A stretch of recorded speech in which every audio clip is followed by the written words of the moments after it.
Install Android 10 on Oukitel C10 via AOSP GSI Treble ROM.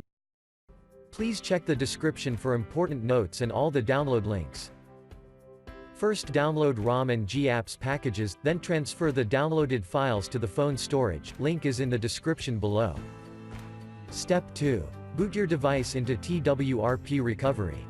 Once in TWRP, click on Wipe, Advanced Wipe, and select the check boxes, as shown in the image, excluding internal storage.